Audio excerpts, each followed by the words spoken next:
ভারতবর্ষ একটি নৈসর্গিক অবস্থান। পর্বত, সৈকত, দুঃসাহসিক স্পট এবং সমৃদ্ধ উদ্ভিদ প্রাণী সহ একটি রোলার কোস্টার রাইড। তাছাড়া ভারতবর্ষ সংস্কৃতি, বিশ্বাস ও রহস্যের এক অতিরঞ্জন। আশ্চর্যের এই দেশে প্রতিটি স্থানের একটি ইতিহাস বা একটি রহস্য রয়েছে। বন্ধুরা, রহস্যের জন্য সুপরিচিত এমন একটি জায়গা হলো রাজস্থানের মেহেদিপুর বালাজি মন্দির। তবে মেহেদিপুরের বালাজি মন্দিরের ভেতরে ঢোকা অত সহজ নয়। রীতিমতো মানসিক দিক থেকে শক্ত না হলে এই মন্দিরে ঢোকার চেষ্টাও করবেন না। মানসিকভাবে দুর্বল হলে এই মন্দির থেকে হয়তো আর কোনোদিন বেরিয়ে আসতে পারবেন না। বন্ধুরা, প্রতিদিন হাজার হাজার ভক্ত এই মন্দিরে ঢোকার জন্য ভিড় করেন। তবে গোটা মন্দির পরিক্রমার আগেই প্রাণ ভয়ে সেখান থেকে বেরিয়ে আসেন অধিকাংশই। কি আছে সেই মন্দিরে, যার জন্য ভক্তরা ভোর 3টে থেকে লাইন দেয় মন্দিরে প্রবেশের জন্য? তো আসুন বন্ধুরা, আজকের এই ভিডিওতে সমস্তটাই জেনে নেওয়া যাক। নমস্কার সম্মানীয় প্রিয় দর্শক, পুরাণ জ্ঞানের আরও একটি নতুন ভিডিওতে আপনাদের সকলকে স্বাগত। মেহেদিপুর বালাজি মন্দির রাজস্থানের দৌসা জেলায় অবস্থিত একটি সনাতনী মন্দির। এই মন্দিরে 3টি বিগ্রহের পূজা হয়: বালাজি বা বজরংবলী, পেতরাজ এবং কাল ভৈরব। প্রচলিত বিশ্বাস অনুসারে অনেকেই মনে করেন যে কারোর ওপর অশুভ শক্তি ভর করলে এই মন্দিরে তা দূর করা সম্ভব।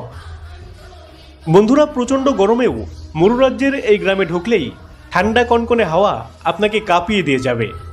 স্বাভাবিক জীবন যেন এই গ্রামের বাইরে থমকে গিয়েছে। আর একবার এই মন্দির চত্বরে প্রবেশ করলে আপনি আধুনিক জীবনের অস্তিত্বই ভুলে যাবেন। বন্ধুরা, রাত 3টে থেকে এই মন্দিরে ঢোকার জন্য লাইন শুরু হয়ে যায়। আর এই ভিড় এত ভয়ানক যে যে কোনো সময় আপনি পদপিষ্ট হয়ে যেতে পারেন। সকালবেলায় মন্দিরের দরজা খোলার সঙ্গে সঙ্গে শুরু হয়ে যায় ভেতরে ঢোকার হুড়োহুড়ি। যদি এই প্রচণ্ড ভিড়ের ধাক্কা সহ্য করে আপনি থাকতে পারেন, তাহলে বেশ কয়েক ঘন্টা অপেক্ষার পর মন্দিরের ভেতরে প্রবেশ করতে পারবেন। মন্দিরে পুজোর উপকরণ হিসেবে কোনো ফুল দেওয়া হয় না। কালো রঙের এক ধরনের বল দেওয়া হয়, যা কখনোই খাওয়ার যোগ্য নয়। মন্দিরের ভেতরে সবসময় জ্বলতে থাকা আগুনে এই বলের আহুতি দিতে হয়। মন্দিরের ভেতরে 4টি বড় বড় হল ঘর রয়েছে। বন্ধুরা, অন্য কোনো মন্দিরের মতো ভেতর থেকে মন্ত্রোচ্চারণ ঘণ্টার ধ্বনি আপনার কানে ভেসে আসবে না। আপনাকে স্বাগত জানাবে কান ফাটা তীক্ষ্ণ চিৎকার এবং কান্না। ভূতে বিশ্বাস না করলেও এই মন্দিরে ঢোকার সঙ্গে সঙ্গে আপনার গা ছমছম করবেই। মন্দিরের ভেতরের প্রথম ঘরে কাল ভৈরবের মূর্তি রয়েছে। সেখানেই জ্বলতে থাকা আগুনে আহুতি দিতে হয় কালো রঙের বলটি। এর পরের ঘরেই হনুমানজি। তার আশীর্বাদ নিয়ে এগিয়ে যান তৃতীয় ঘরের দিকে। বন্ধুরা, এখান থেকে দমচাপা ভয় আপনাকে ঘিরে ধরবেই। এই ঘরে দেখবেন বহু নারী পুরুষ অসহায়ভাবে কাঁদছে, দেওয়ালে মাথা ঠুকছে, এমনকি অনেকে নিজেই নিজের গায়ে ফুটন্ত গরম জল ঢালছে। এই ঘরের ভয়াবহ দৃশ্য পরের বহুদিন পর্যন্ত আপনাকে তাড়া করে বেড়াবে। এর পরের ঘরে আরও কিছু ভয়াবহতা অপেক্ষা করছে। যারা মানসিকভাবে দুর্বল তারা এখান থেকে একটি ছোট্ট দরজা দিয়ে বাইরে বেরিয়ে যেতে পারেন।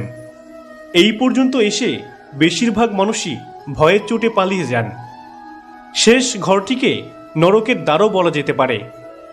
শেষের ঘরটিতে দেখবেন বহু নারী, পুরুষ এবং শিশু পাথরে ঘরের পিলারে মোটা চেন দিয়ে বাঁধা। এদেরকে নৃশংসভাবে মারা হচ্ছে। মনে হবে যেন এরা দীর্ঘদিন কিচ্ছু খায়নি। আসলে এইভাবে বেঁধে ওদের ওপর থেকে অশুভ শক্তির প্রভাব কাটানোর চেষ্টা চলছে। মান্যতা অনুযায়ী এই মন্দির একবার দর্শন করে আসলে তার ওপর কোনো অশুভ শক্তির প্রভাব কোনো দিনও পড়ে না। তবে বন্ধুরা, মন্দির থেকে প্রস্থানের সময় একটা কথা অবশ্যই মনে রাখবেন। মন্দির থেকে প্রস্থান করার পর ভুলেও আর পেছনের দিকে তাকাবেন না। কারণ মনে করা হয় যে এই মন্দিরে ঢুকলেই অশুভ শক্তি আপনার পিছু নেবে। পেছন ফিরে তাকালে তারা আপনার সঙ্গ নিতে পারে। এমনকি বলা হয় এই গ্রামের কোনো কিছু খাবেন না, জল পর্যন্তও না।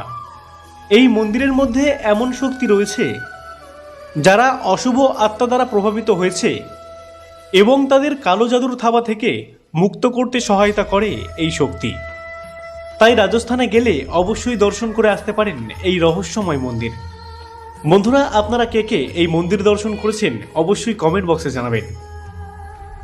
তো বন্ধুরা, এই ছিল আজকের মূল ভিডিও। আশা করছি ভিডিওটি আপনাদের ভালো লাগবে। বন্ধুরা, ভিডিওটি ভালো লাগলে ভিডিওতে একটি লাইক ও চ্যানেলটি সাবস্ক্রাইব করবেন, কারণ আপনার একটি লাইক ও সাবস্ক্রাইব আমাকে নতুন ভিডিও বানাতে অনুপ্রাণিত করে।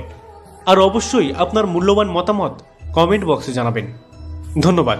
সকলে ভালো থাকুন, কৃষ্ণ ভাবনাময় থাকুন। রাধে রাধে।